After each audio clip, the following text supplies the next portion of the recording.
Good morning, good afternoon, and good evening, everybody world over, wherever you are. Green morning, green afternoon, and green evening.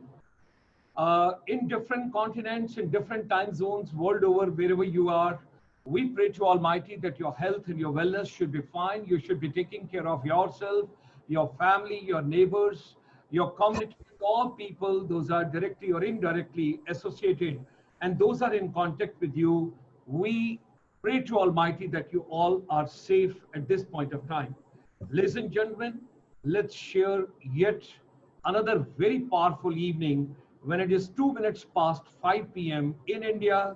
And then, of course, it's early morning in some countries, it's a late afternoon in some countries, it's an early afternoon in some countries.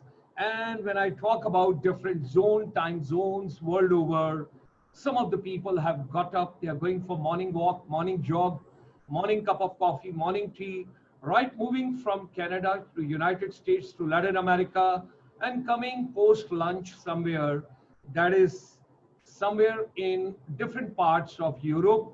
We extend a very hearty welcome to all of you. People, those are in Central Asia, we extend a very hearty welcome to all of you. People, those are in Uzbekistan, Kazakhstan, Turkmenistan, Kyrgyzstan, wherever you are world over, we extend you a very hearty welcome. People, those are in South Asia, right, starting from Afghanistan to Bhutan to Sri Lanka to Nepal to Maldives, we extend you a very warm welcome, all our brothers and sisters, to be a part of this particular global webinar, global series, global program, what we have got. And let me also go to the Middle East. People are joining us from Doha, Qatar. They're joining from Saudi Arabia.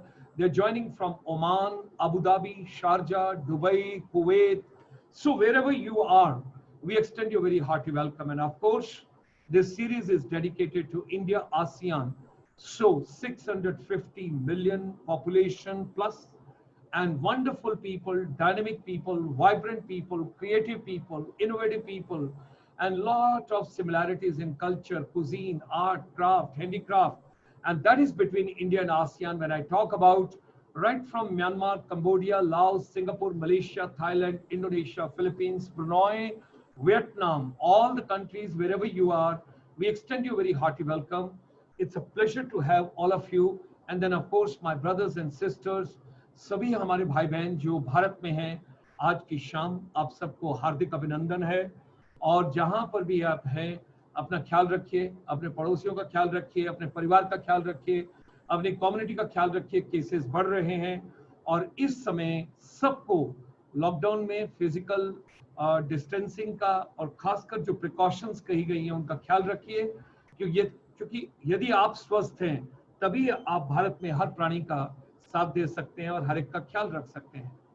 During this lockdown, ladies and gentlemen, the thought processes are affected, business is affected, physical and mental health is affected, and the main part of the university, entire education is deeply affected. When you talk with the UNESCO, you come to know almost 1.8 billion children, 1.8 billion children, they are at present away from schools, colleges, universities, institutions, polytechnics, ITIs, wherever they are studying, because your life is more important than to getting few, knowledge skills or competency skills or other things. So nobody knows when the pandemic is going to get over. But however, yesterday, the WHO has released a kind of a little, the note to the entire world that this entire pandemic is likely to take about 2 years for us. And by the time we overcome and we find a solution and whatever is there. Now, from India, everybody believes in Vasudhaiva Kutumbakam, one world, one love, one family, and your happiness is our happiness. Your difficulties are our difficulties, and all of us world over, wherever we got to taking care of each other the best possible way. Ladies and gentlemen, this is a historic milestone in India, and particularly in Indian education system. The Honorable Prime Minister of India has given the green signal, and the Ministry of HRD has been renamed now Ministry of Education. And on 29th of July, the Cabinet has approved. And after 1986, you can imagine 34 years back, there was a policy change in India. One was in 1968, and you reverse the last two figures, it became 1986, minor changes in 1992, and thereafter the main policy has come now, India to become the global knowledge superpower. And when we talk about it, we need the collaboration, we need the connectivity, we need the creativity, and we need lots of people from world over to be part of this entire campaign. And there we are looking forward to joint research, joint innovation, joint creativity, whether in school education or in higher education or in technical education or management education or skill imparting or competencies, whatsoever has to be done. So I'm so grateful to our advisor in the entire ASEAN region, Mr. Sandeep Majumdarji, who is based out of Cambodia, and he's putting in lots of efforts to get all the stakeholders from the ASEAN region together on a common platform so that we all can share every Sunday at 5 p.m. Indian Standard Time together, where we can empower the education, fraternity and education system. This particular series of ours, it is Monday to Sunday. You'll be surprised to know. It's 5 p.m. now when you talk about India's time, 7 minutes past. So 7 p.m. today, you'll be having a special program after this program, which will be dedicated to micro, small and medium enterprise. And last week, we had Amazon country head of India, and he discussed the entire expertise, what all is to be done. Today, you are going to have two other stakeholders, along with the former CMD of the NSIC under Ministry of Micro, Small and Medium Enterprise. Our chamber is deeply indebted and thankful to Ministry of Micro, Small and Medium Enterprise. 3 years, our chamber, International Chamber for Service Industry, has been giving a lot of roadmaps, white papers, action plans, strategies, innovations, whatsoever could be done in service industry. And during this lockdown and during that 5 verticals program of the Honorable Prime Minister and finally the Honorable Finance Minister of India, Nirmala Sitharamanji, the other day announced that now the manufacturing sector and the services sector will get the equal and the same treatment in micro, small and medium enterprise. So ladies and gentlemen, with the new education policy, now the coding is coming from the 6th class in India. Internship is coming, skills are coming, vocationals is coming, right from the 6th standard itself in the education system. We started this particular series on 5th of June on the World Environment Day, because we are also working on water saving strategies. I would request Sandeep Majumdarji that some of the people, those are interested to do some business with India, and Indians, those are interested to do business in ASEAN, we should work out a strategy on water saving, water conservation, water saving strategies, equipment, machines and technology, innovations, whatever can be done, because all the research which our chamber has gathered from world over, the next global crisis and misunderstanding is going to be because there is going to be a water shortage world over, consumable water when we talk about. So let's get some stakeholders from the ASEAN region and all the strategy. So ladies and gentlemen, water saving, water conservation is very important for all of us. Women empowerment is another area which we are focusing on. So in the entire ASEAN region also, a lot is being done. Similar way in India also. So our entire series, everything is dedicated to women empowerment, because when you educate a male member, you educate individual. But when you educate female, you educate 7, 8 next generation. That is something very important for all of us. There are more than 500 million plus, the followers of Buddhism world over, and there's a large population in ASEAN. So every Saturday morning at 9:30, under the dynamic and the dedicated leadership of Venerable Dr. Dhammapiyaji, who is the International Buddhist Confederation Secretary General, we are getting the stakeholders from the world over. They come, they share their thought processes, and they give us the vision. What is the relevance of Buddha's teaching in today's education system? And it's a wonderful series. We are getting so much of queries and so much of confluence. It's beyond our imagination. And of course, all the talks can take place, everything can take place, but at the same time, your health is very important. Ladies and gentlemen, a lot of money, and lot of investment and lot of startup and stand-ups and everything is coming up world over in global wellness.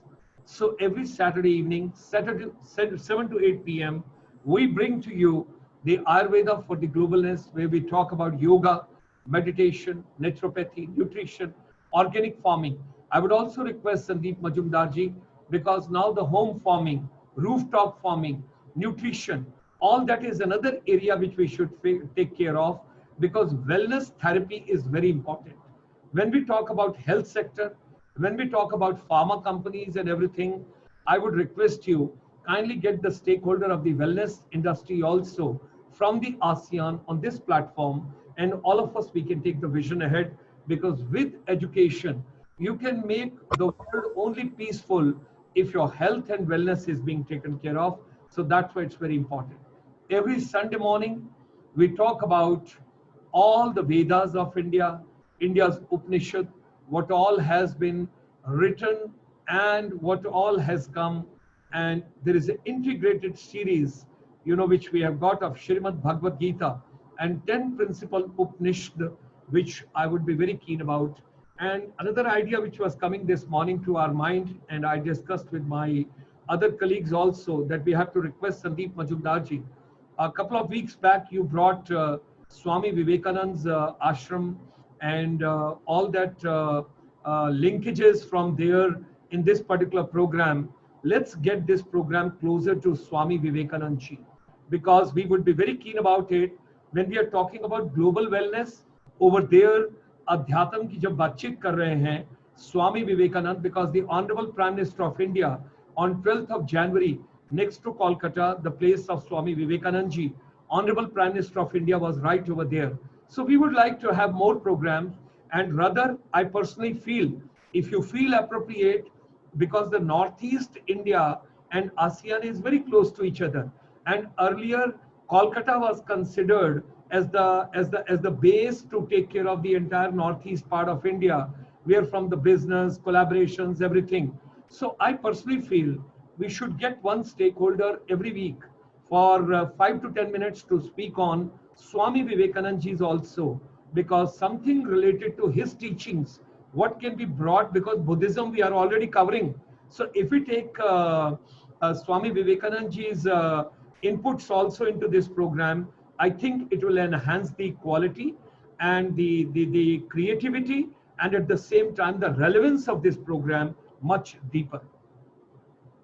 Now 7 p.m. ladies and gentlemen, as I mentioned to you, today you will have, because this program which is going on is 113 and the next program is going to be 114.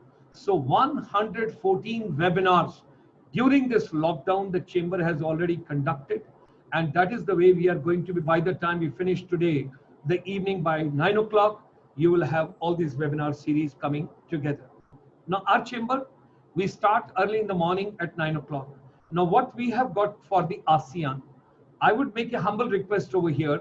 Sandeep Majumdarji, I would request you as an advisor, please discuss with all the stakeholders in ASEAN, wherever the universities are, colleges are, schools are, educational institutions are, skill empowerment programs are, our chamber would be more than happy during this COVID-19 to give a complimentary services to empower the teachers, the educators, the counselors, and at the same time to reach out the youth also, wherever they are in all the 10 countries, whosoever needs a support from morning 9 o'clock till evening 9 o'clock, we can take one slot for 45 minutes or 1 hour, and we can have the direct beaming being done purely complimentary as a gesture, as a relationship management and good understanding through the network and the efforts of our advisor, Mr. Sandeep Majumdar, for the entire ASEAN region.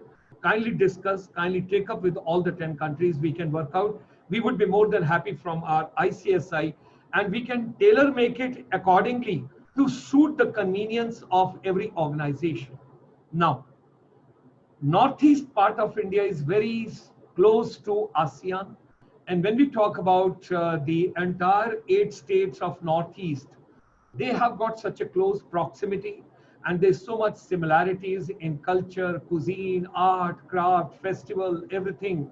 So we would like to take northeast part of India also in this ASEAN series very closely, because India in totality, we are taking ASEAN, we are taking, but specifically in case if we want student exchange, cultural exchange, if we want faculty exchange, joint research projects, innovative projects, skill projects, we can always think about it and we can plan it out where from the ASEAN, the children can be invited, teachers can be invited, and they can come to northeast part of India because it has got a beautiful linkages. Now, our chamber, from 25th of March till 15th of August, India's Independence Day, the entire research which has been carried out, ladies and gentlemen, this is the new norm and this is the new normal, and this is nothing abnormal, but it is the new normal we have to think of. Earlier in India, the Golden Triangle was known as Delhi, Agra, Jaipur. And B2B, the world over, it was termed and named as and coined as business to business. So first of all, let's recoin it and understand during this COVID-19, B2B will be now termed and known as back to basics of life. It's a back to basics. And when we talk about back to basics, the other day, my son asked me and he said, Dad, it was so simple. And I was thinking, what is so simple? He said, there are national highways and there are state highways world over. When we do the plantation over there, why do we do just growing some plants and greenery over there? In India, have we got the fruit trees on both the sides of the national highways and state highways? And the people, those were walking miles and miles when this corona problem started and people started walking. Had there been fruit trees, people would have just plucked the fruits from there. They would have eaten and they would have moved. There was no problem. There was no difficulty. So that gave a logic to me. Why not to plant something which is utilized? It should not be an ornamental life. Like education should not be cosmetic to get a degree from Howard or Stanford or Wharton or Long Island, or you say any name, university anywhere. Rather, it should have a relevance. If a child has done a diploma or a certificate program in electrician, then the child should know how to carry out the electricity repair at residence. He should not be picking up a phone and ringing up uncle. Uncle, could you please come? There is no electricity at home and he has done the diploma in electrician. What is the use of that diploma? So thereby, education relevance. So first part, another area which comes to my mind is where with the ASEAN we can work very closely. And I would request Mr. Sandeep Majumdarji to kindly look into the food processing and nutrition and organic farming. Because all that when we talk about and we take into consideration, I think there's a lot which can be done between ASEAN and India. Second part is health, herbal, wellness, and happiness. All that when we take into consideration, it's a holistic healing where the physical and mental health has to be taken into consideration. And then comes earn and learn. That's a digital education and e-learning. World over, we all have to understand education will not be imparted anymore now the way it was earlier in January and February. You've got to have a blended, you've got to have a flip learning, you've got to have a digital learning, you've got to have technology-based learning. Sooner we pick up, better it is, because the world norms will change. It has come as a tsunami. What was to come after 10 years, it has come before time. And once it has come, ladies and gentlemen, the entire research of ICSI shows it is a sustainable development model which we have to work out. This is the last slide which I would like to share with all of you. Before I introduce you, my evening warriors, my dignitaries, and my distinguished guests, and my esteemed panel, which is joining us from ASEAN. Ladies and gentlemen, so rightly said, whatsoever human mind can conceive and believe. Very nice statement. Whatsoever human mind can conceive and believe, it can achieve. It's very important. All of us, we got to understand. Let's come together for making education relevant. Global confluence of educators, motivators, technocrats, counselors, wellness experts, corporate, government administrators, and decision makers, all of them together. We extend you a very hearty welcome. Let's work together Our chamber extends you a very hearty welcome. Should you wish to be a panelist or you want to send a suggestion, you can send at innovation@icsi.asia. Should you wish to send a small WhatsApp, you're more than welcome to send it to us. We would be happy to partner with you, and we want the entire world to be benefited with this. So, ladies and gentlemen, this evening, our warriors, our distinguished guests, like the doctors, nurses, and paramedical people are doing, all these educators, all these corporate, all these experts, those are trying and spending time to empower the humanity. They are also warriors in their own way. We extend a very hearty welcome to Mrs. Jyoti Rawal. She's an Educationist Executive Director, ABC International Limited, Myanmar, and Executive Director, all Biomeds, Singapore. She started her career from Mussorie International School 2 decades back and has taught in various international schools. Last assignment was in Myanmar International School. Ladies and gentlemen, we extend her a very hearty welcome.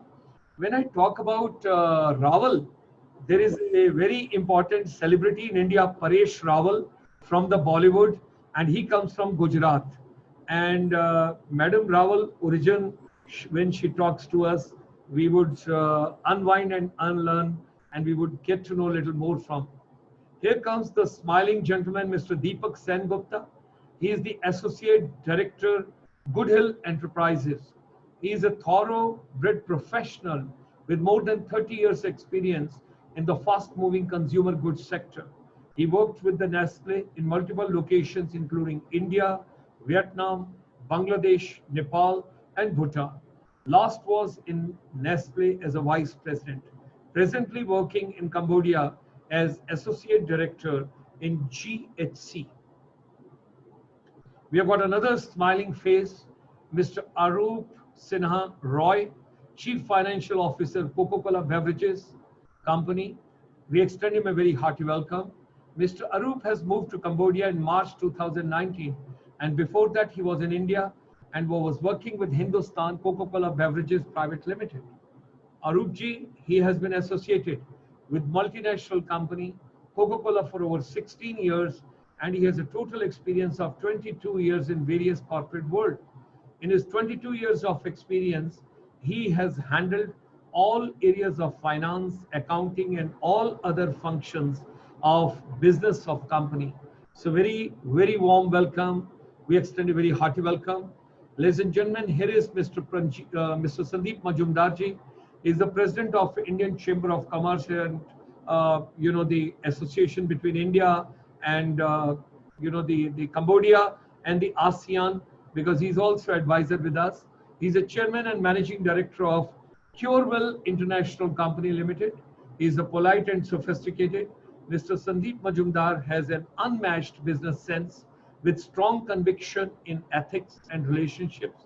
Business expansion has a meaning for him only if it is accompanied with the value and betterment for his people. With these words, ladies and gentlemen, let me drop the curtain and extend a very hearty welcome and hand over my esteemed guest, my distinguished guest, and my panel to my fellow friend, Mr. Sandeep Majumdar ji, who is our advisor with the chamber. And we have been meeting very frequently, talking. I visited on his invitation, Phnom Penh also. The only regret is that I could not go to that Angkor Wat. Next visit, I will go over there. He kept me so busy running around all the places and delivering the talks and motivations. So next time I'm going to go over there and see and enjoy. And at the same time, I extend a very warm and a very hearty welcome on behalf of International Chamber for Service Industry, all distinguished guests. With these words, Mr. Sandeep Majumdar ji. Thank you, Dr. Gulshan.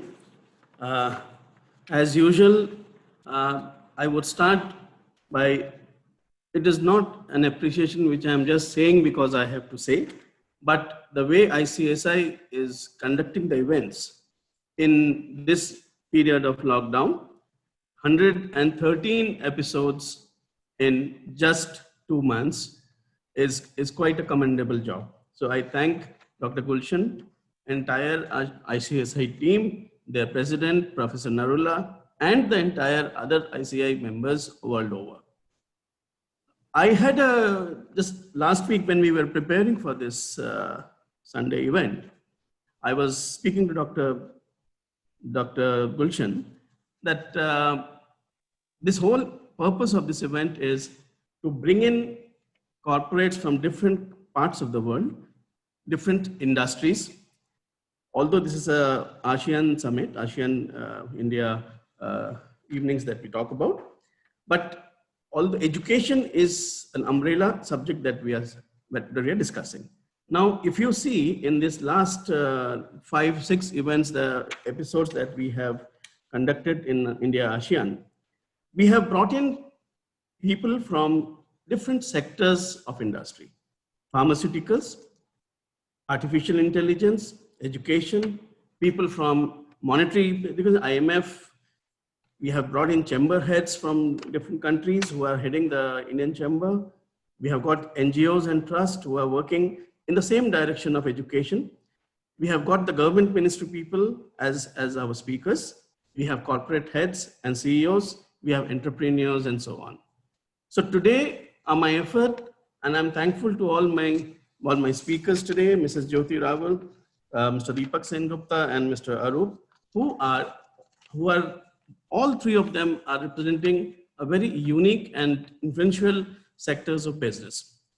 First and foremost, I would say that the sequence of the people who have calling would be either it is done alphabetically or it is done as ladies first. But since this is an educational event and we just had a new education policy, I would request Mrs. Jyoti Rawal to be the first speaker of this evening.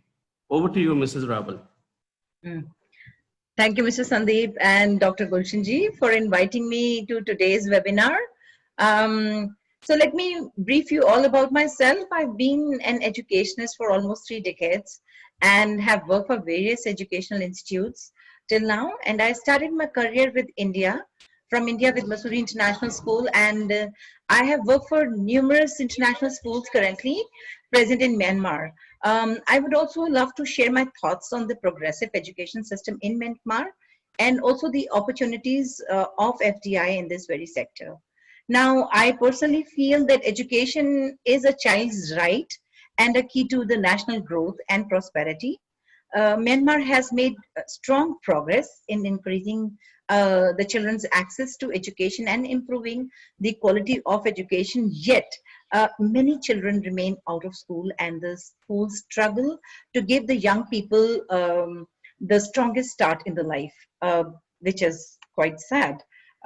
Now, the key changes in Myanmar include limitations in the quality of education services at all levels of education and the number of qualified teachers, as well as weak school infrastructure and outdated teaching methods. A child's early year is very vital to develop the skills and attributes that prepare them for the future. Now, according to, if I talk about the survey in 2015, only 20% of the children in Myanmar between 3 to 5 years of age were attending an organized early childhood education program. And at primary school level, 81% of the children aged from 6 to 10 years attended the school, which means only 1 in 5 children are not attending. You know, it means just 1 in 5 children are not attending, either because they never entered the school or they dropped out. Now, fee related to the education is one of the main causes for many children to give up on schooling, and another main reason for the children to drop out of the school is the limited quality and the relevance. As you mentioned, that relevance of the education is very important, but here that's one space which Myanmar education is lacking. You know, it's that old traditional convention way of educating the children. Now, economic hardships force many young children to give up on their education in order to work. So that's one more challenge. Now, bringing more children into education at an early age and keeping them in quality school as they get older requires action on multiple fronts. Strengthening teaching and learning policies and systems, improving learning environments, and enhancing the capacity of educational personnel are very, very vital. Now, targeting the specific and different barriers the children face in accessing inclusive and quality education is also a key. Now, despite of these issues, however, there are very clear indications of the progress. In addition to the extension of basic education and the key modifications to the curriculum and assessment systems, the number of basic literacy program almost doubled from 47 townships to 81 townships in Myanmar, which is a significant improvement. Now, another significant piece of legislation is the National Education Law, which was amended in 2015. One of the major objectives of National Education Law is to preserve and develop the ethnic languages and the literature in Myanmar. Now, a new system for assigning the pupils to the classes has also been implemented in all the state-run primary, middle and high schools, with the students no longer segregated based on their academic performance, which is a good news. Now, this reform is intended to encourage the students to help and learn from each other regardless of their examination results. So it's no more the academic performance that will, see them through. Now, the increase in the government spend on education has also been accompanied by a rise in foreign direct investment. Myanmar Investment Commission, which is responsible for verifying and approving the investment proposals, stated that the foreign nationals were now able to make full capital investments in the education sector, as well as own and operate the schools, provided that their curriculum is accredited by the Myanmar Office of Education. Now, this move is a good opportunity for all the global institutes to have their presence felt in Myanmar for a mutual win-win situation. Global education groups from Singapore, Australia, and New Zealand, including India, have shown interest in investing the sector's development. To streamline the FDI flow into private schools, Directorate of Investment and Company Act released a series of investment guidelines and rules, including the necessary qualification and experience for the teachers and the code of conduct for the teachers and students who want an access in this sector. Now, there's a potential in opening the private schools in Yangon. Of the courses can be offered in engineering, project management, and information systems. Now, although the Myanmar Investment Commission has provided, they have approved the fully foreign-owned companies to run the private schools, I still feel there is a benefit to involve the local companies. Now, foreign investors would be smart to find a local partner in order to benefit from the better interest rates at the banks, and there are more appealing tax schemes as well.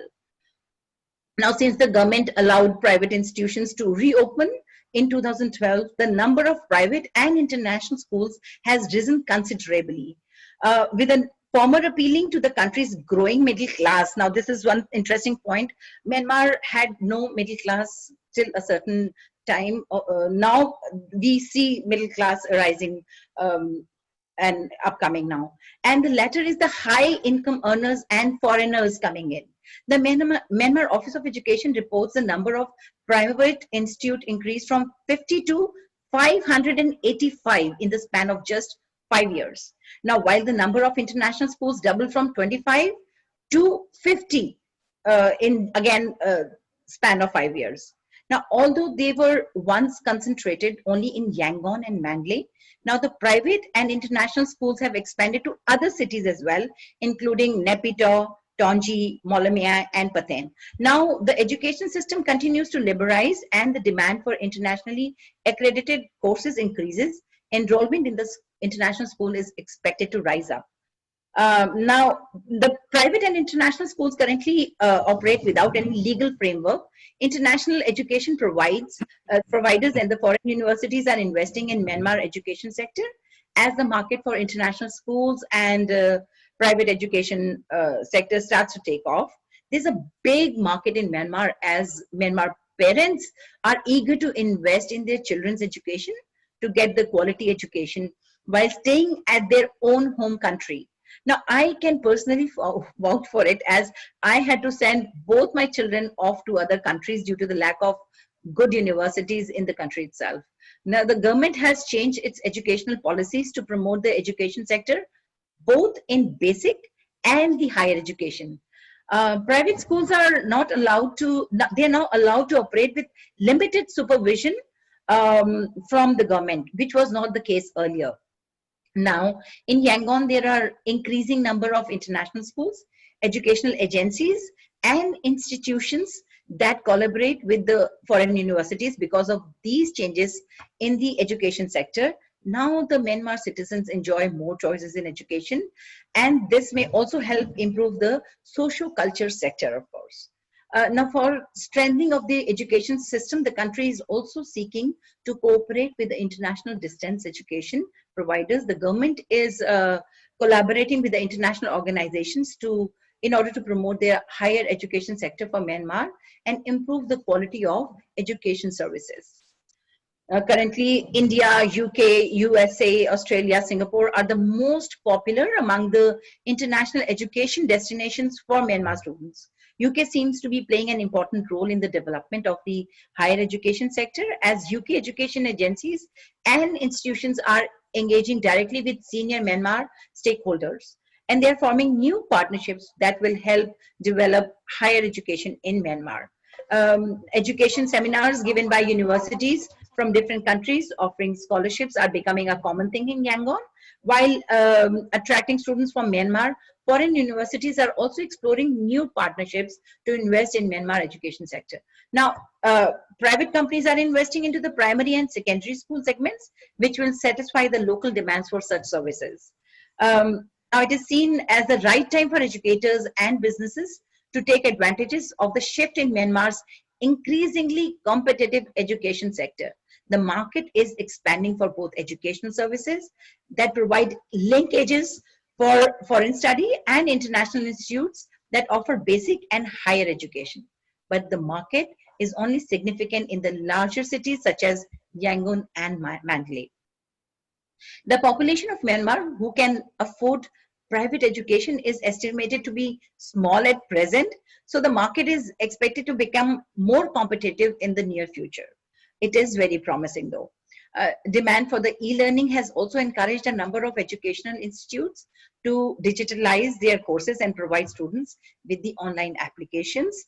So I personally feel there's enough scope for the investors to, foreign investors, especially from India, to come in and invest. The future is promising in education sector. With this, I end my thoughts for the day, and thank you all for the patient hearing. Thank you very much. Thank you, Mrs. Jyoti Rawal.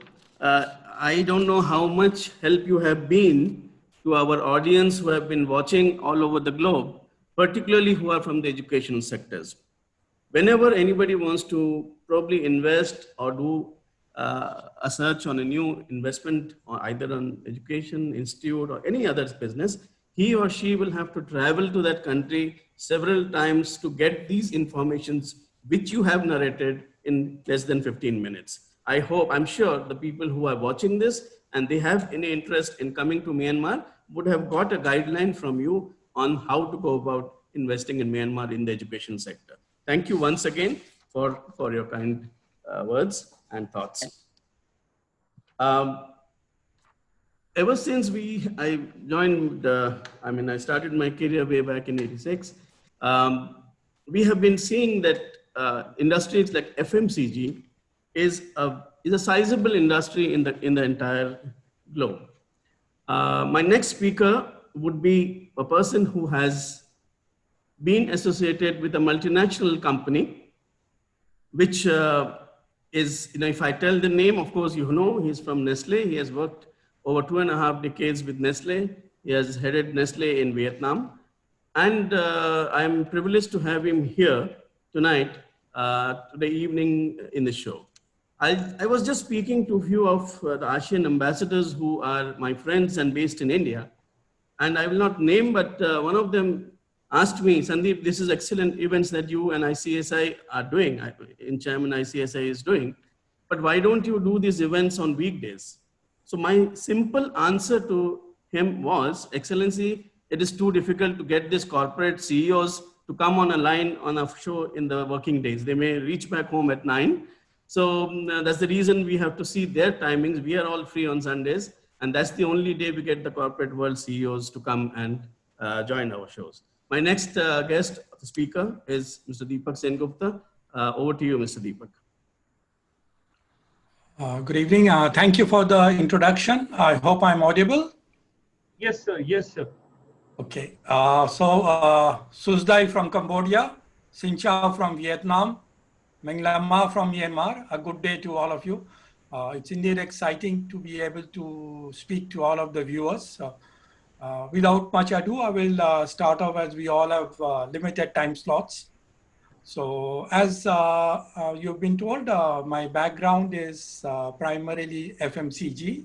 I've got about 3 decades of experience in sales and marketing of FMCG products.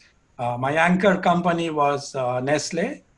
With NESTLE, I worked in India, in Nepal, in Bhutan, in Bangladesh, in Vietnam. And then for the past 3 years, I'm based in Phnom Penh, looking after Myanmar, Cambodia, Laos, and working for a Singapore headquartered company called Goodhill. So that's me. Now I start off talking about FMCG. Now the first and foremost thing is there's lots of similarities between India and Cambodia, culturally, socially, and operationally. Yes, they are 2 different countries, but you can see traditionally there's been a very strong link between Khmer culture and Indian culture. Now, FMCG sector in India is considered as an excellence point globally. India has long experience of managing the FMCG business quite well. You have, for example, Nestle in India, which has been operational in India for over 100 years. You have powerhouse FMCG companies like Unilever, like Colgate, like Marico, etc., who have done exceedingly well in India over a long period of time. Now, for FMCG operation, wherever you go, I guess 3 primary things are very important. One is manufacture quality products, marketing these products well, and have a good GTM or go-to-market strategy, that is through the various available channels to reach your products to the consumer or the end user. Now, country to country, geography to geography, the channels available are different. The business contribution per channel vary. In India, for example, the key FMCG channels are modern trade. I mean, large stores, supermarkets like Big Bazaar, like Reliance, like Metro, etc. Then you have the general trade or traditional trade, which are these small mom and pop stores scattered all across the country. In colloquial Indian terms, we call them the Kirana or stationery shops. Then you have Horeca, which is primarily restaurants and hotels. Lesser contributing channels like pharmacies, now the upcoming e-commerce, etc. But one thing one has to note is that in India, the general trade or the mom and pop stores contribute to a large part of the business. Various companies, the contributions are different by channel, but the general trade contribute almost 70 to 80% of the business. And these are standalone stores, usually run by a family, by the mother, father, by the husband, wife, brothers, sisters. But they are extremely important to the FMCG business in India. Now, why I say this is, now if you come to Cambodia market, there's a lot of similarity, as in Cambodia FMCG business is also largely driven by these mom and pop stores or general trade. Of course, yes, there is modern trade in Cambodia. The Japanese chain Aeon is present here, Macro is present here, but still a large part of the FMCG business goes through the general trade. And India's knowledge of selling, covering this general trade is extremely high. In India, for an FMCG company to be successful, it is imperative that They manage the coverage of the general trade extremely well. And this is where I think India has a distinct advantage over many other countries, as Cambodia is very similar to Indian market profile. With time, another advantage of India is with time, the modern trade is maturing, and India has also been able to develop a good knowledge base of how to do business with modern trade, be it multinational modern trade or be it local modern trade.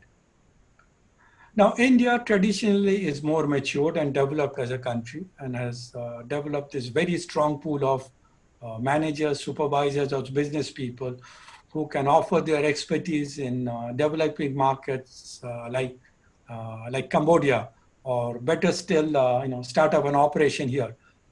What took India maybe 25, 30 years to learn and implement can develop much faster here, say in a sphere of 5 years. For example, for India to move from manual order taking of the stores to handheld terminal took quite a bit of time. In Cambodia, most of the large companies moved very fast from taking manual orders to handheld online orders using online portals very, very quickly. Another example can be the use of IT to run the business. Now, if you see in India, it took a bit of a time for companies to actually start using IT to run their business more efficiently. Whereas in Cambodia, the movement from paper to laptop happened pretty fast, and most large and medium-sized organizations do have a fairly decent use of IT to run their business. An interesting fact is the penetration of Wi-Fi in Cambodia is impressive. Most restaurants, hotels, or business establishments do offer free Wi-Fi of decent speed to their clients. Social media like Facebook, etc., is widely used in Cambodia. Now, the speaker before me spoke about education. Yes, education is extremely important, and I think there are two types of education we undergo. One is the formal education, which is the school, the college, the post-graduation, etc. And I think this is the means to the end. The end being whatever professional career we choose, be it a business person, be it as a corporate manager, or be it a teacher, etc. But I guess the informal education continues throughout our professional career, where you develop and learn more as a professional, and also maybe you develop into a better human being. Besides India being an old country, it has an advantage of many years of experience into developing this excellent pool of managers and people who can manufacture, market, and sell and distribute FMCG products very efficiently.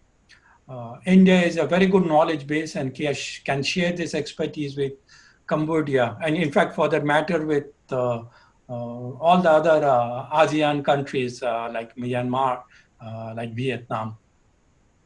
Cambodia is a very young country, I mean, with a population about 16, 17 million.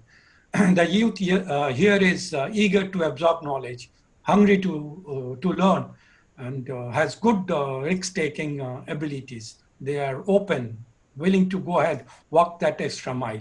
What they need is guidance. What they need is imparting knowledge. What they need is expertise, and lead them through the journey. A big advantage in Cambodia over many other countries is the youth speaks relatively good English.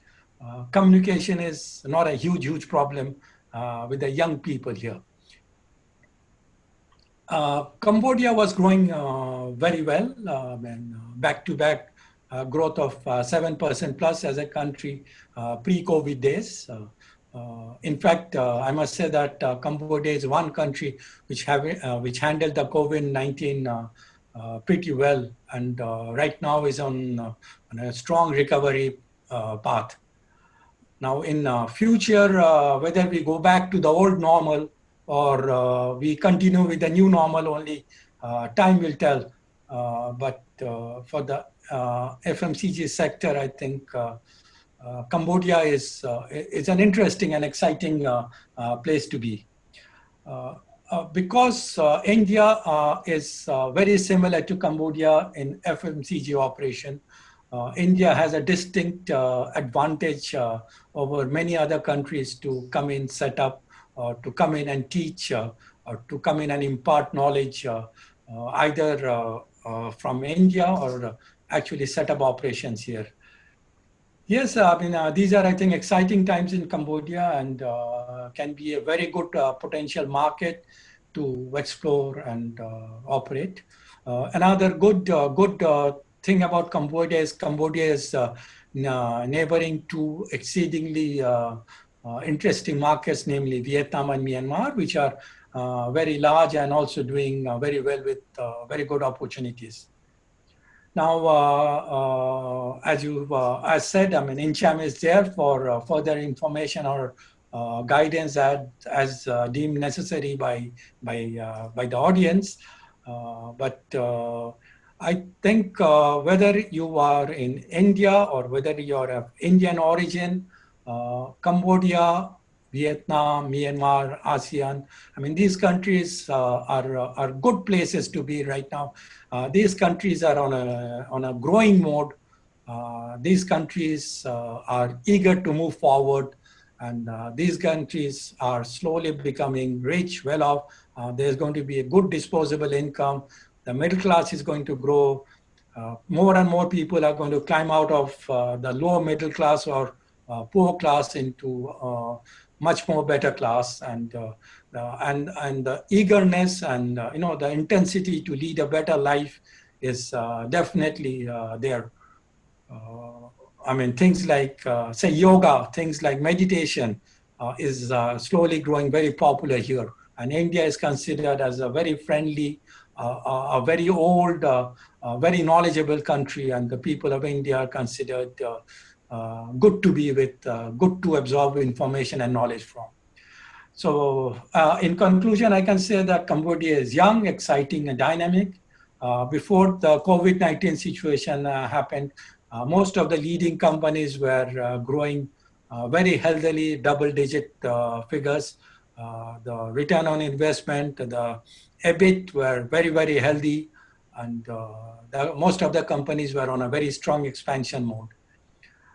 The country is also focusing on infrastructure development and connectivity. It's extremely politically stable. The currency is very stable and it is pegged to the dollar, and there is not much fluctuation in the currency, which is a huge, huge advantage. So Cambodia is a confident country and should do well in the future. An opportunity worth evaluating, exciting, interesting, but of course it's your call where you want to go. So, I mean, I think with that, I would conclude. Thank you very much for your time. Take care, be safe, and thank you very much.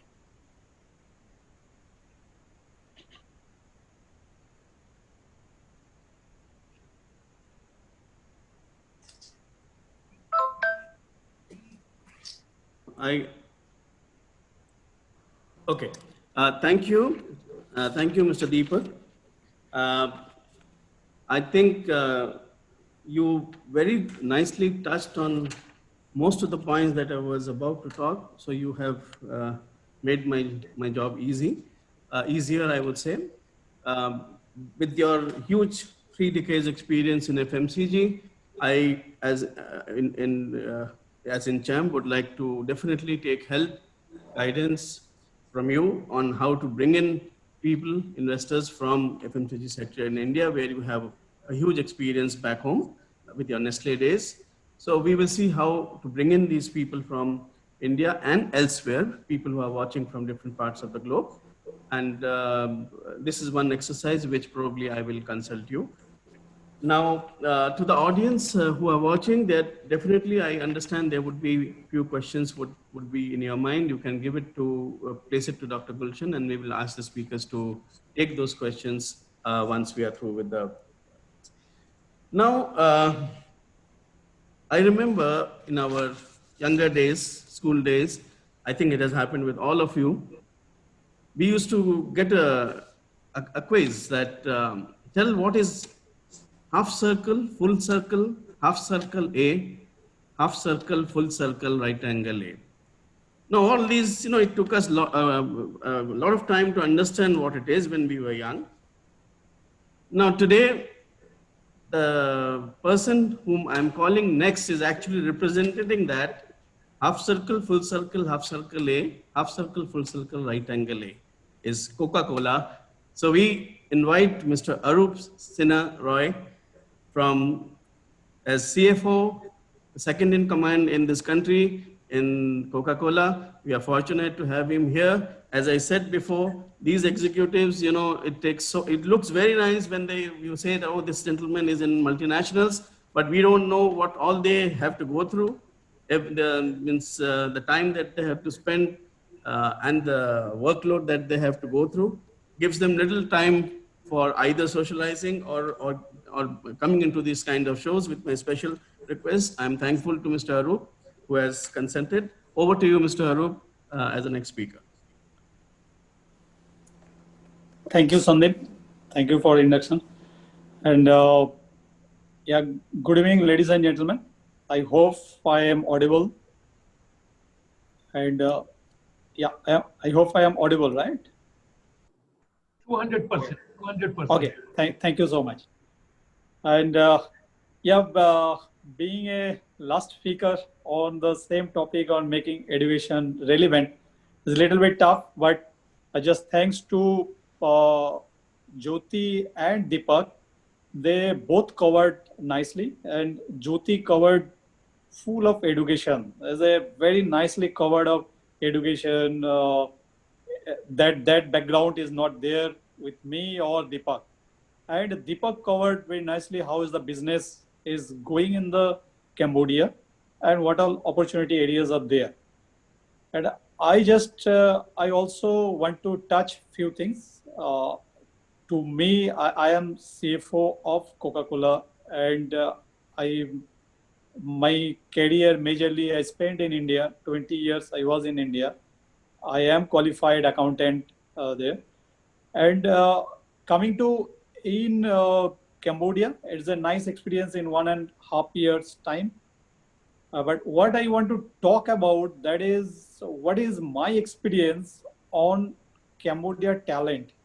I think that is also very much related on education piece, as a what is lacking in the talent, or what is need the development, which all areas require the development for talent. The first, if I talk about, I just identified few areas because only 10 minutes times are there.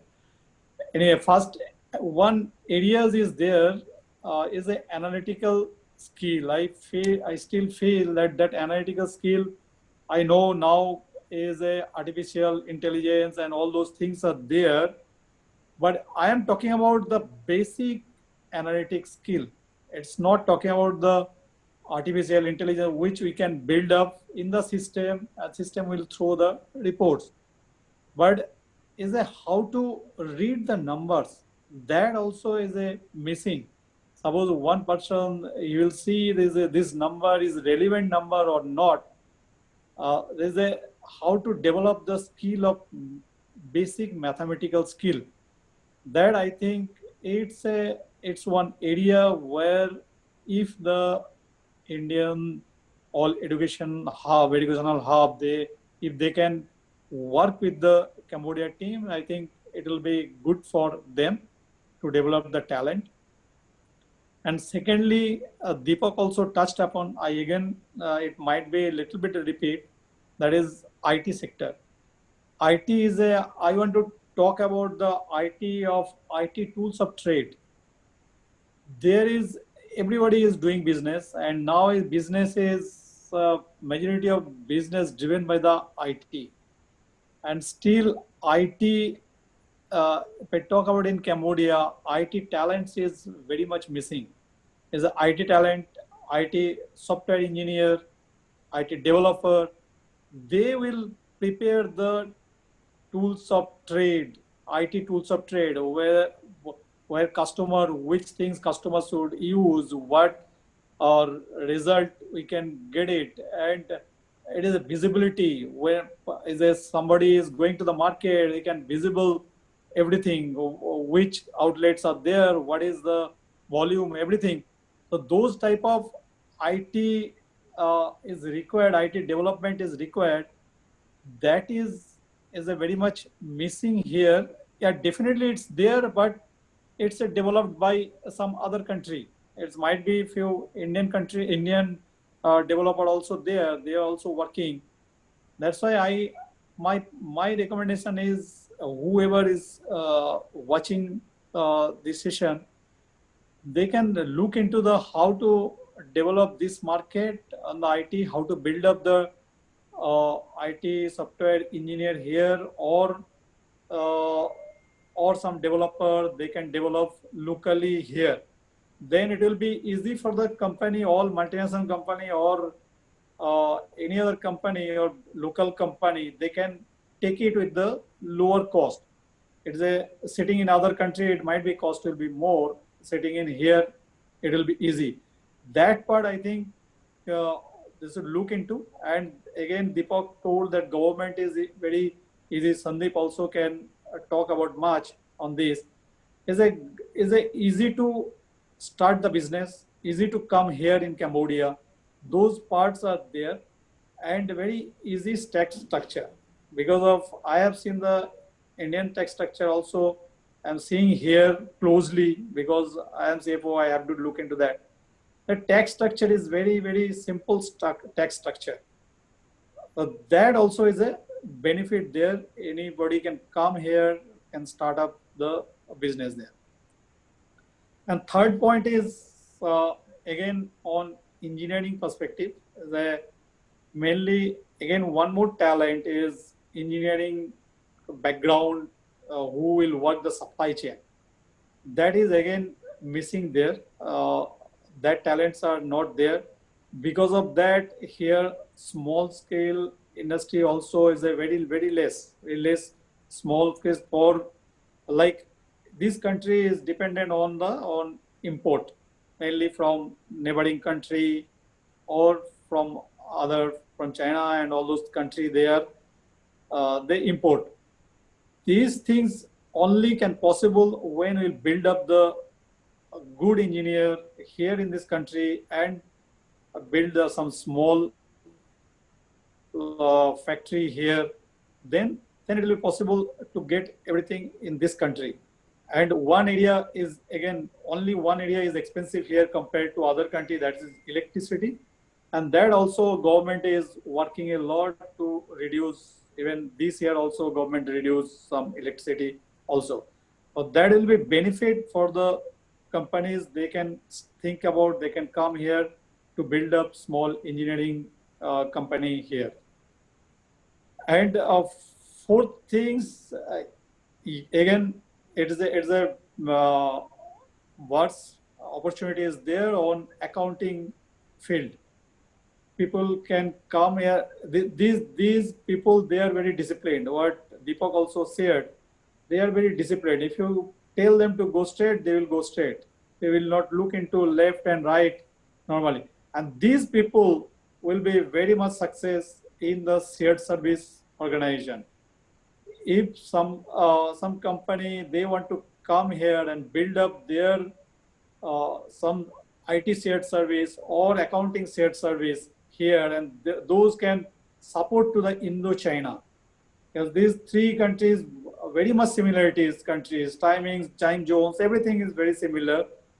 And again, yeah, this country compared to other two countries, this country, they speak in English. They're more English speaking people are here. So that's why opportunity is there in Cambodia. People can come, can build up this any shared service things also is IT or accounting. And last things, one area is there is called STEM, where this government also is working. There is science, technology, engineer, and math. That is STEM. And one initiative from Ministry of Education and Industries, Ministry of Industry, they're trying to develop people. They're trying to develop the engineering background or getting good in math and all. There, I think if India government or any education organization, they will align with the STEM and they can support them, I think it will be good for both the countries. And currently, I think US government also giving some support to the STEM. That also another things can look into that. And that's all. I hope I just covered few areas. Thank you so much. Thank you. Thank you, Arup. Thank you for your presentation. As rightly identified, that certain segments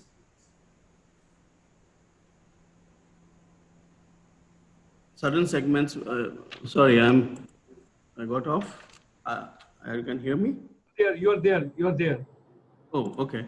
Please But go I think Please go ahead. okay. So, yeah, a few points which we have said is, yeah, okay.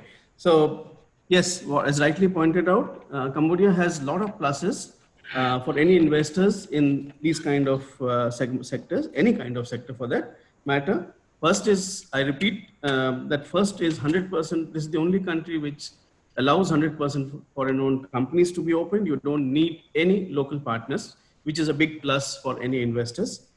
As was pointed out by both Amit and Deepak, this is only 20% corporate tax, which is much lower to all other countries in ASEAN, except, of course, Brunei. The major other advantage of Cambodia is that repatriation of funds from this country back to whichever country you want is the easiest in Southeast Asia. You just have to pay 14% extra tax and can officially take back your money, which is a great relief for all the investors. As also one of the speakers said, as we all know, this is a very stable government with the same prime minister for long 35 years. And we expect him to lead this country for many more years. So there is development happening under his leadership. Then anything that you do in Cambodia, you are catering to 650 million people of AEC, which is ASEAN Economic Corridor. It is a dollarized economy, so trade in and trade out is the simplest in the region. And the connectivity within ASEAN and Asia is extremely well. With that, I would like to pass on it to Dr. Gulshan for any questions if you have from the viewers. And because time limit is there, I know you have another webinar at 7. So over to you, Dr. Gulshan. Thank you very much, Mr. Majumdar. In fact, in between, I have to switch off and switch on my video because from the world over, people, I do not know, I got to understand in IT, they enjoy coming on watch parties, Facebook, networking, everywhere, but they feel shy to disclose their name and to log in directly into the webinar. I do not know, maybe who is technology expert, I'll ask somebody. It may be a psychographic analysis which one has to understand. So I would request more and more people should come in the webinar directly instead of coming on watch party. Now the questions which are pouring in, I'll start with Madam Jyoti quickly. I'll take on 2 questions and then we will further move on. Now first question is, you made a mention that 5 to 585 foreign institutions in 5 years. Is that a school we are talking about, or is it the school and higher education together? Ma'am, your mic is mute. Your mic is mute. Yeah. So this number was for the local schools. The international schools moved from 50 to 80 in 5 years of span. I was talking about the local schools, which because of the government policies improved. Okay. Right. So now as the economy got opened up and stabilized, the political situation and everything and all, and slowly and gradually, You mentioned that UK coming for the education and all that. Right. Now, because our chamber is working global, if you see the local condition in UK today, as on date, there are no Right. there are no jobs. So if I'm doing a particular education, if I'm taking a particular degree or a diploma or a certificate, or for that matter, any education, I personally feel we got to educate the youth quite a bit onto that, that you got to see those markets where actually the avenues and openings are there. The latest I wish to share with you, tomorrow at 3 o'clock, Indian Standard Time. That is on Monday, tomorrow at 3 o'clock. I'm getting the international expert from UK who is going to talk about what is the new strategy by UK government and UK universities. What are they doing in their education system now? What are they doing is now the companies are picking up the kids on internship for a short-term duration, paying them a small amount. Children are getting the pocket money and at the same time filling their education and all. If I look towards United States per force, I'm going to say you got to understand the catch 22. 1.6 billion, 1.6 billion is the loan formally taken from the government institutions at this point of time by the youth in USA, by the various banks and all. And if I talk about the other private institutions and all, they will run into many. So thereby they have their compulsion. That's why few days back they gave a ruling, anybody who has come from the foreign shore, you will not be taken for distance education. Either you come to the campus or you go back to your country. Now it's so difficult. Some of the people spend so much of money, so much of energy. Parents must have borrowed, taken a loan, all that, disposed of a property and all, and sending kids over there. No part-time job, no education. Fortunately, the Supreme Court of America gave the ruling last week and they told, hold on, no child will go back, and it should not be compulsory for foreign students to take on-campus education. They can also do distance education mode. So we got to understand and educate our children. Just running on the green pastures, the names and all that.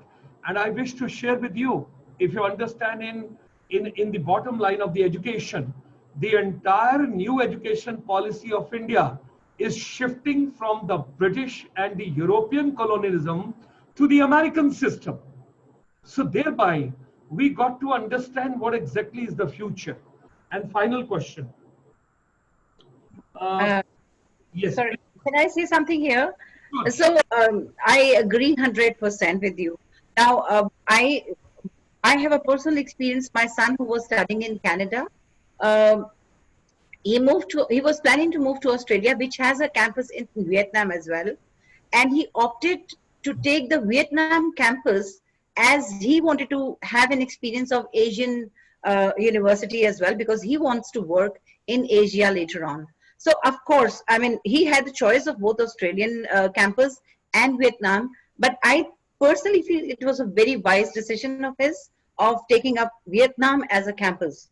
I think Southeast Asian universities give the real-time experience also, in case you have to work in Asia.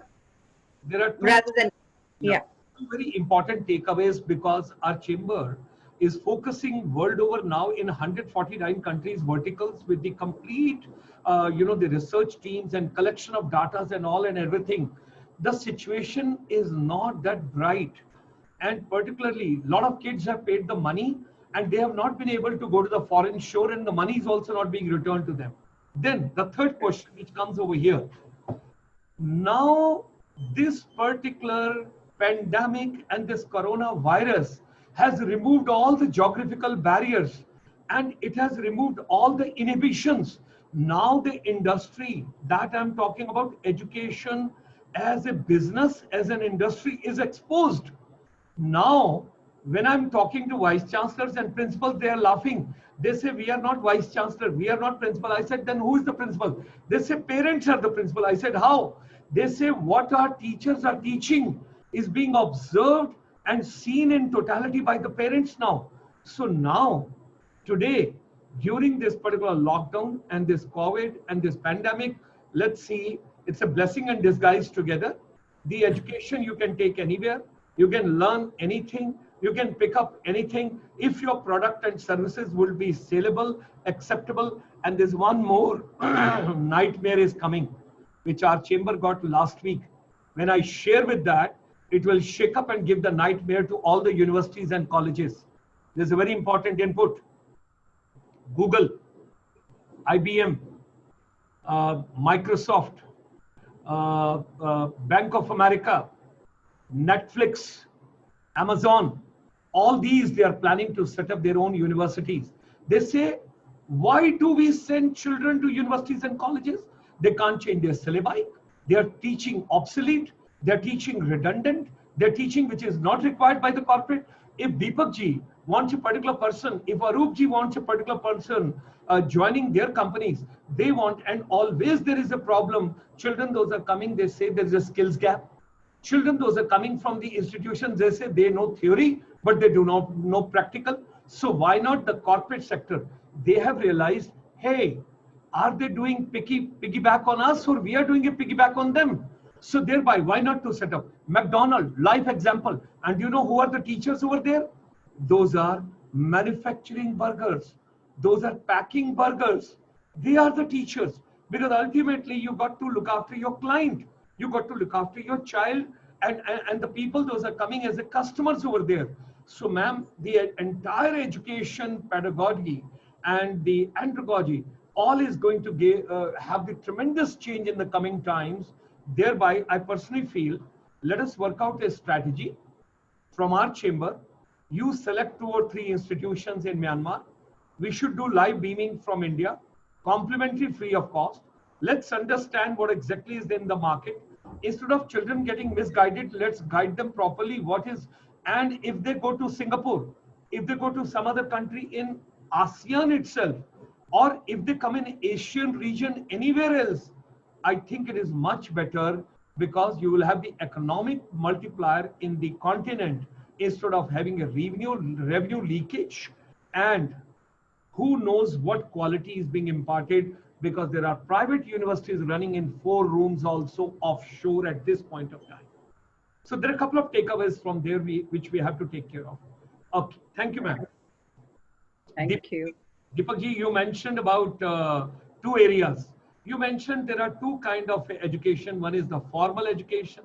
I think the second hint which you wanted to give is that's the skills and competencies. Am I correct? Yes, somewhat yes. I mean, not undermine the formal education, but yes. Formal education will not hold any kind of a significance in the coming future, because having a mere piece of a paper or a degree, that's not going to hold any relevance, anything of that kind. Because whether you become an entrepreneur, you go for startup, or you join any corporate house and all, they would be very keen to know that how much do you really know and how much practical you are. That is something very important. Is there any kind of a thought process with your organization at present where you are, with formally with the NESTLE and the present organization what you have got, that some kind of an internship for the Cambodian students? Yes, Dr. Sharma, yes. I mean, okay, I'll just come to the point. I think my colleague Arup also recruits a lot of people.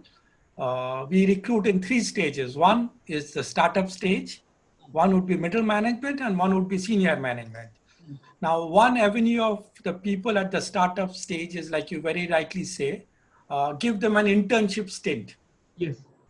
Now, how do we choose the intern? We don't choose the intern basis, like you very rightly say, his education qualification only. We want an intern who is a good communicator, who is fast, who is smart, and who is hands-on on using the basic business tools. Now, I don't want a first-class master's in English if he or she can't write an email in English. I mean, I'm being very dramatic. I mean, it's not so simple. No, very right. Very right, Deepak ji. Very right. At the same time, you know, whatever school, college, or education a person has got exposed to, that school should be able to impart some basic requirements of the industry today. Otherwise, it's very unlikely he or she is going to get a head start in the world. Okay. Now, basic skills like Excel, basic skills like, managing IT, basic skills like writing an email, basic skills like communicating, the body language, PowerPoint. Now, this is as basic as in earlier times, the ability to write A, B, C, D, or the ability to do 1 plus 1 plus 1. Now, unless this happens, I think the formal education is going to be a very, very tough time. I mean, to undermine formal education, but it's going to be extremely difficult for them to sustain their stars on their shoulders, be it Harvard, be it IIM, be it IIT, really doesn't matter. Absolutely. At the end of the day, when we want to recruit people, we want ready material. Of course, if they come in, we know they don't know very much, but we want them to have the basic skills so that we can hone them into good managers. Very good. Thank you. Arupji, I've got something to share with you, and let's get your quick reactions on that before we close today's session. Number one, the entire education policy India has got changed, and it has got changed keeping in perspective what exactly the market is, how the market is behaving, how the future is behaving, what kind of a youth are required. And when you have got such a huge population of a younger generation, where more than 50% population of the country is a younger generation in the bracket of 15 to 24. Now, and 6th onward, you're getting coding, you're getting internship, you're getting vocational in the schools. Do you feel that the corporate should also be the part of forming the formal curriculum in schools and colleges? Yeah, I think it's good. It's good thing. Why not? Why not? When is a corporate, see, education, whenever they will complete the education, where they will go?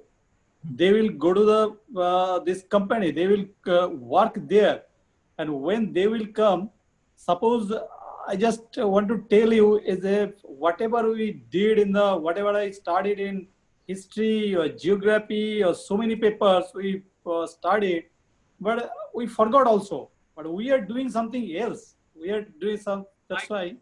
So my question to you, sir, very simple. Firstly, you feel that corporate should be the part of forming the curriculum so that the progeny which is coming or the output which is coming from there is readily acceptable to the corporate sector. That's absolutely. It might not be. It might not be from the junior level of school. It might be higher education, like class 12 or somewhere from there. Definitely, it should be. Second part. Yeah. Like it happens that you adopt somebody. So that means adoption means there's a marriage between two. You're adopting that way. So if the corporate sector is a part of forming the syllabi, do you feel that the corporate should be a regular visitor for interface and interaction with students on campus? Absolutely. That definitely that will happen, because when you will own somebody, then your responsibility is there to build that person. So that's why definitely I fully agree with you that it's required. Third part, very important. Like the Honorable Prime Minister and Education Minister conveyed, that formally the internship or vocational for every child in the 6th class, if they're going to a factory, if they're going to a company, those 10 days will be counted towards their academics as a formal subject. Similar way, the higher education when you're talking about, now first is corporate is a part of forming syllabi. Second part is corporate is coming to have an interaction with the youth. And the third part is the youth should visit those factories and corporate houses and companies also. And that should also be formally taken. Yeah. And this is the all multinational company, they have PhD function, PhD department.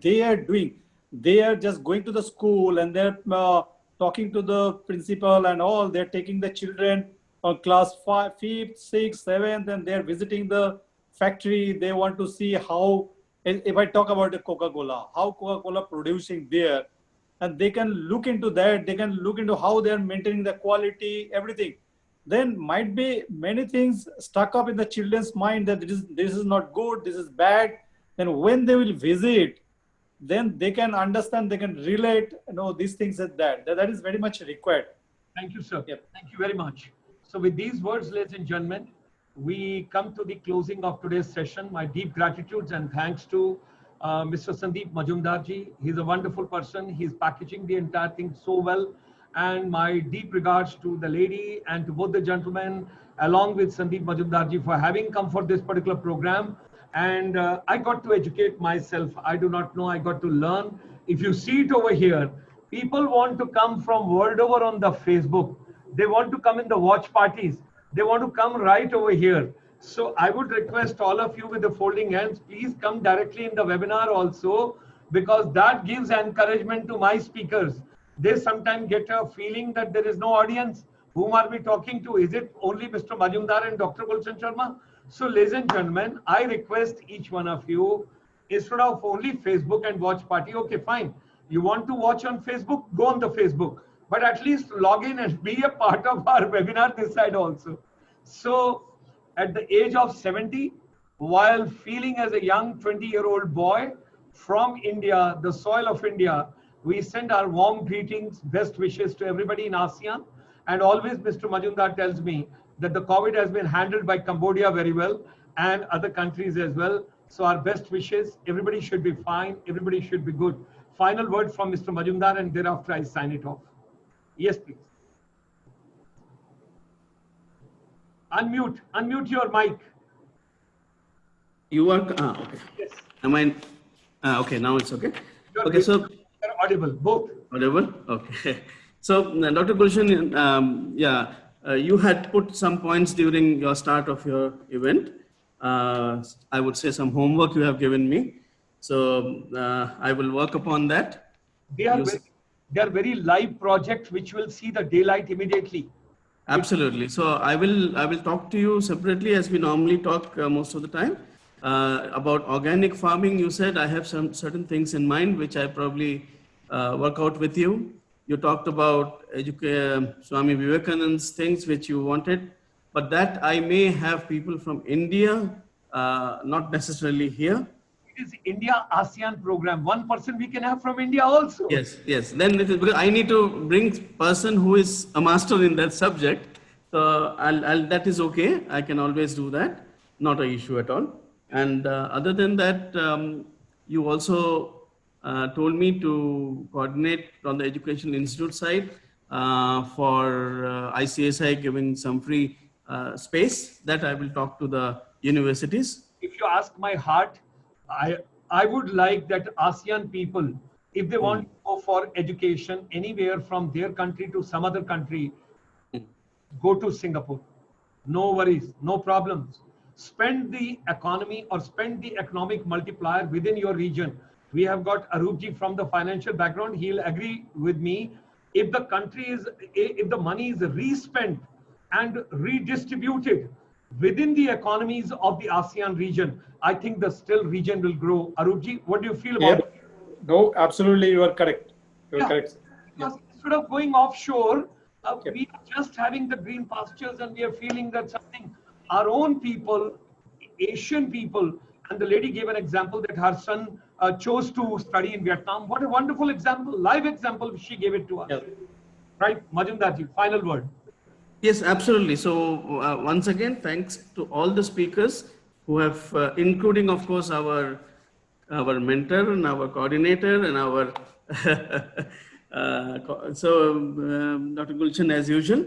And we will, for our audience, normally, you know, when you do an event, you say how to make people interested to join the next event. And Dr. Gulshan is trying his best to bring the people out and log in. So in the next week, I hope to bring in our speakers from Singapore, Indonesia, and Vietnam, and many other countries.